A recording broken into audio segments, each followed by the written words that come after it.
గొప్పతనం ఎవరు రాశారో కానీ 2 చేతులు ఎత్తి నమస్కరిస్తున్నాను.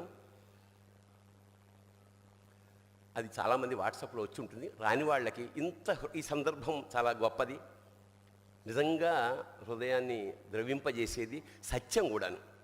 నాన్న ఎందుకో వెనకబడ్డాడు, అది శీర్షిక. అమ్మ 9 నెలలు మోస్తే నాన్న 25 ఏళ్ళు.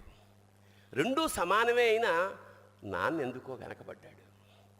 ఇంట్లో జీతం తీసుకోకుండా అమ్మ, తన జీతం అంతా ఇంటికే ఖర్చు పెడుతూ నాన్న, ఇద్దరి శ్రమ సమానమే అయినా అమ్మ కంటే నాన్న ఎందుకో వెనకబడ్డాడు. ఏది కావాలి అంటే అది వడ్డీ పెడుతూ అమ్మ, ఏది కావాలంటే అది కొని పెడుతూ నాన్న. ఇద్దరి ప్రేమ సమానమే అయినా అమ్మకు వచ్చిన పేరు ముందు నాన్న ఎందుకో బాగా వెనకబడ్డాడు. ఫోన్లోనూ అమ్మ పేరే, దెబ్బ తగిలినప్పుడు అమ్మ అని పిలవడే, అవసరం వచ్చినప్పుడు తప్ప మిగతా అప్పుడు గుర్తురానందుకు నాన్న ఎప్పుడైనా బాధపడ్డా ఏమో. ఇద్దరూ సమానమే అయినా పిల్లల ప్రేమను పొందడంలో తరతరాలుగా నాన్న ఎందుకో వెనకబడ్డాడు. అమ్మకి మాకు బీరువా నిండా రంగురంగుల చీరలు బట్టలు, నాన్న బట్టలకు దండెం కూడా నిండదు. తనని తాను పట్టించుకోవడం రాని నాన్న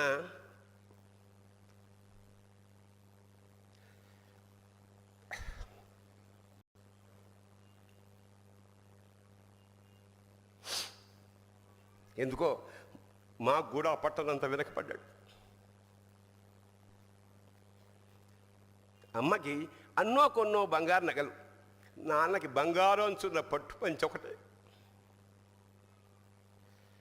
కుటుంబం కోసం ఎంత చేసినా తగిన గుర్తింపు తెచ్చుకోవడంలో నాన్న ఎందుకో పాపం బాగా వెనకబడ్డాడు. పిల్లల ఫీజులు ఖర్చులు ఉన్నాయి ఎప్పుడప్పుడు. ఈసారి పండక్కి చీర కొనొద్దంది అమ్మ.